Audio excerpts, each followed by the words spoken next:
Item B, intrinsic geometry, exterior algebra in 3D, or 2D, as we will show in this example here. You see? Now, B, part 2, manifold, push forward, and pullback. Now, B, part 2, lecture 8A. Why 8A? Because this is just, we are presenting a problem to be solved. They will solve this on lecture 8B or 8C, you see, as you see in the next video. So, it's important for you to understand the application of the adjoint operator. You see, in the literature, it's quite confused, you see, this concept, this application, you see. Just say, okay, by definition, okay, and write down on the board. So this will make you see, to understand and grasp deeply, okay, the application of the adjoint operator. So this is the adjoint operator. This related to this is inner product belongs to M. This inner product belongs to the manifold N. There are two related, okay, manifolds, M and N. Now, this is a pullback of a function G, okay? G applied, you see, this side over here belongs to M. So G will be applied to point P, not to point Q, which belongs to M. And this evaluate as, you see, this applied to P. This notation here, the pullback, is identical to the composition of G with F, capital F, you see? As we presented this, calculating numerically and previously to show that this F is asterisk here is identical to G composed with F. Now, on the other hand, you see, the right-hand side can be read, this is the push forward of a vector xp, okay? This is the inner product between G. Now, G over here, okay,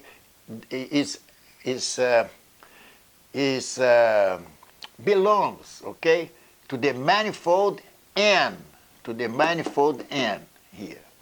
You see, is G of, for instance, of a function over here, okay? Now, this equal is this is YQ, okay?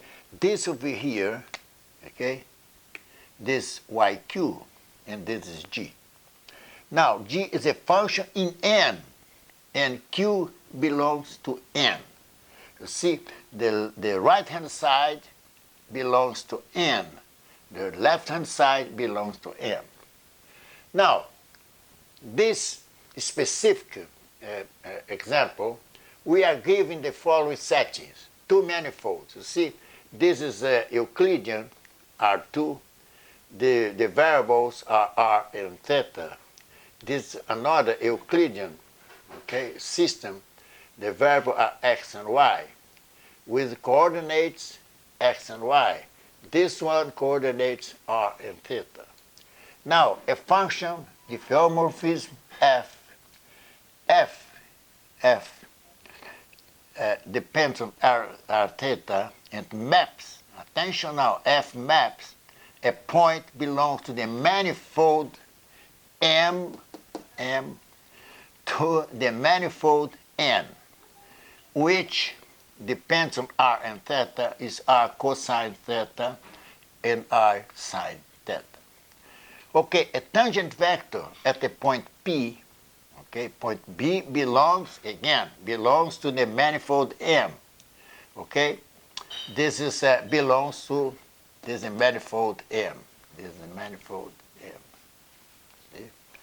Then I can represent this vector by its components, xr, x theta. This is the basis. Partial of r, partial of theta are the basis vector belongs to the manifold M. Now we define Q, you see a map, F acts on P leads to point Q. The coordinates of point Q are x and y, you see? So x is r cosine theta and y is r sine theta. And the push, attention now, the push forward of xp by yq. You see iq? You see, this symbol here, as I pointed out before, is the same of this, okay? dfp is, in this case, is a push forward. This identical. Now, we will compute yq, okay, in terms, that's what the, of this example, ask you to come up. So, I want yq in terms of the basis vector, partial x, partial x, and partial y, using the adjoint operator. See, again, I insist, okay, and to work with the adjoint operator for you to grasp the confused idea. You see, that's quite confused, I'm saying that, you see.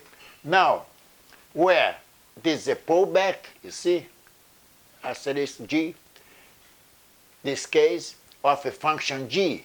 Attention now, g maps a point on R2 xi to the real r. Attention now, okay? G maps a point here, okay, to, in this case, to a point in r. You see? Now, this symbol over here, you see, this is identical to G composes F, which we showed numerically in previous video. You see, the same number, okay? So, G can be either X or Y. You see, this is a tricky because we will do this separately. Why? Because we want obtain the coefficient on the basis on R2, X and Y. And the coefficients, okay, they are independent. So we'll do each one at a time. G for assuming X, which is a function, attention now, coordinates is function, as I pointed out, emphasized before, okay? Then you do G of equal X and G independently, G is equal Y, because the components are independent. So, G can be X or Y, one at a time, you see, not at the same time. Now, step one, over here. Adjoint operator, the application. We aim to compute, you see, YQ. Now, this is the coefficient, A, function of X and Y. This is partial X and partial Y.